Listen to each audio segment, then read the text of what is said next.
My mum and I don't go out a lot anymore, but we share a love of movies and popular 80s music, so when the new Michael Jackson film came out in theaters, I was once again forced to confront two things I've always had trouble with: spending time with my mother and Michael fucking Jackson. Ready whenever you are, Michael.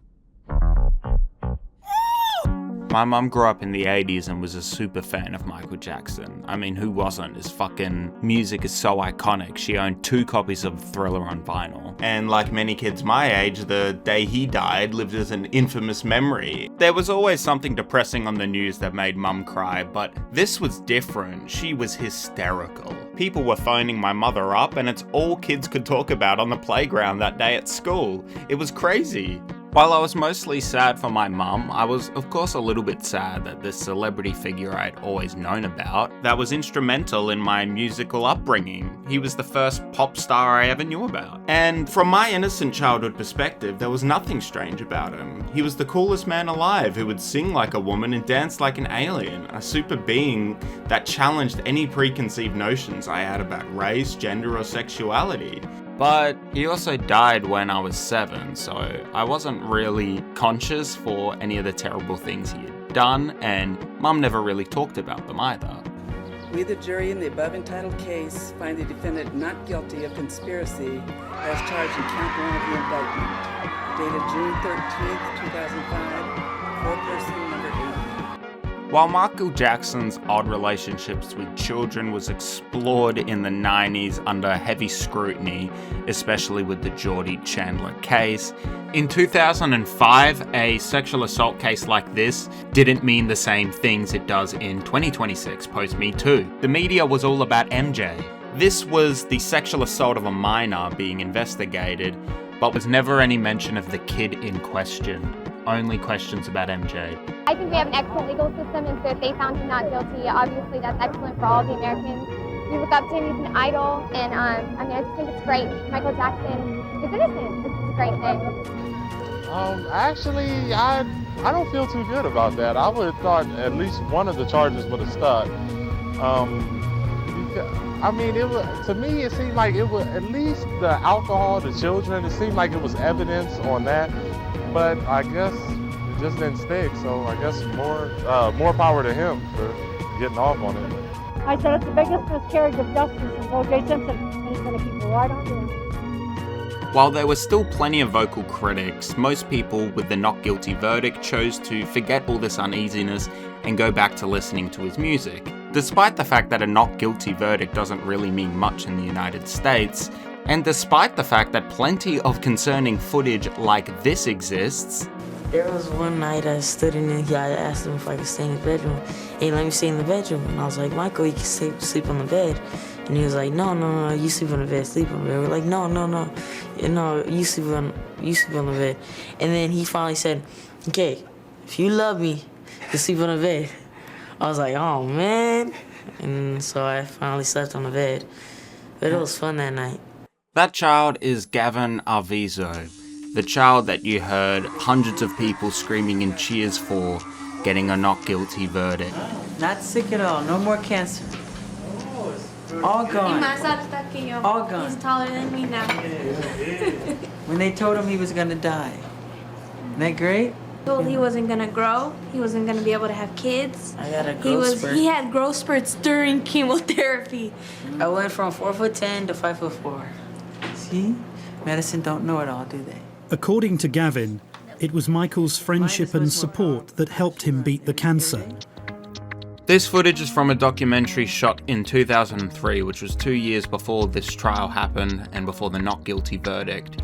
On this side, Macaulay Culkin's on this side, his sister's in there. We're all just jamming the bed. I have all that footage. But is that right, Michael? It's very right. It's very loving. That's what the world needs now.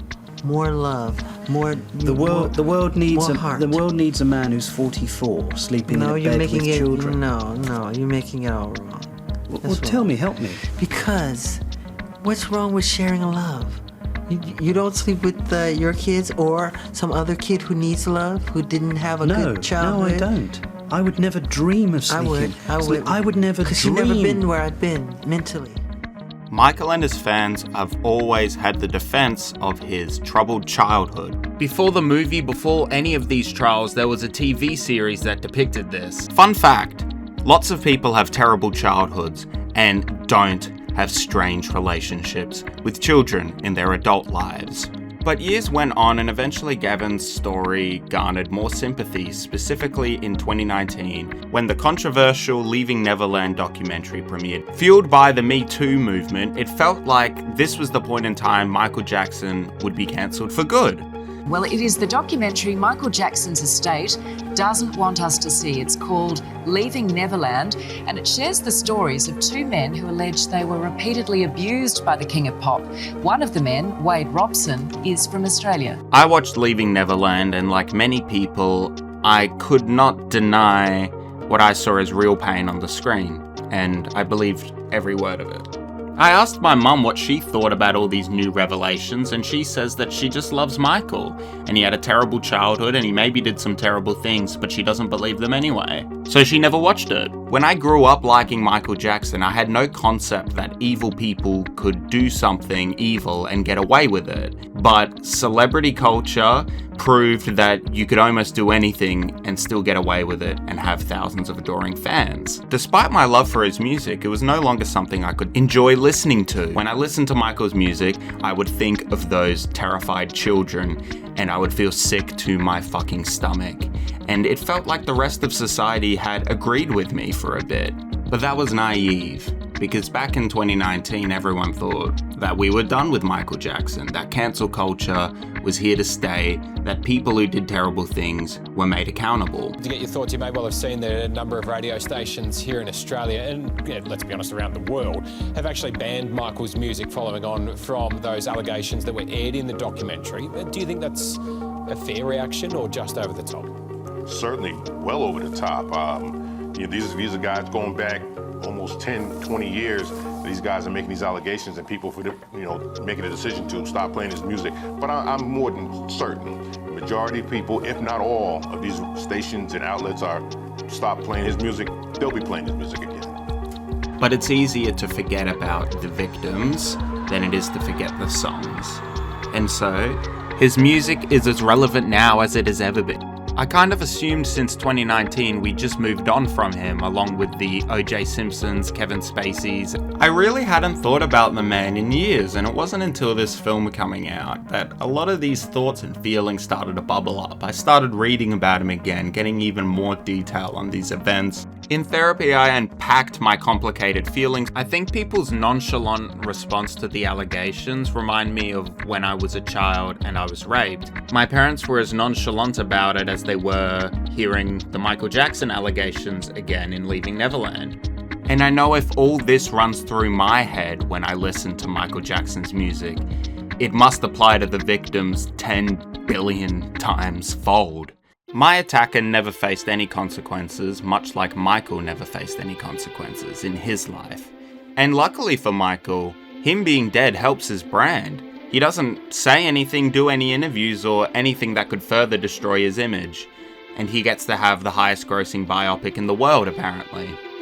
It's only fitting that since Michael betrayed so many of his fans, not to mention his victims, that his movie is a blatant exploitation of his life, art, and legacy. It removes all the context that my mother was blind to. When Mum and I finally saw the great music biopic of the man, the worst kind of genre of film, Mum was crying next to me, as emotional as that fateful day in 2009. Talking about the film afterwards, I was forced to confront my feelings about him once again. And like always, my mum says she doesn't want to look into that stuff. She believes he's innocent, and that's that. My mum either can't think about it or doesn't want to think about it. The same way she can't think or doesn't want to think about what happened to me. And I can't really blame her for that. Meanwhile, I'm here like I hate this dumb movie, but God, I love his music. I can't deny it. It's a part of me. But I can't listen to it anymore without thinking of him, the terrible things he did, and the terrible things that have happened to me. Because some artists just put a lot of themselves into their art, and it becomes impossible to separate them. I've said it many times, my greatest inspiration comes from kids. Every song I write, every dance I do, all the poetry I write, is all inspired from that level of innocence, that consciousness of purity. And children have that. I see God in the face of children.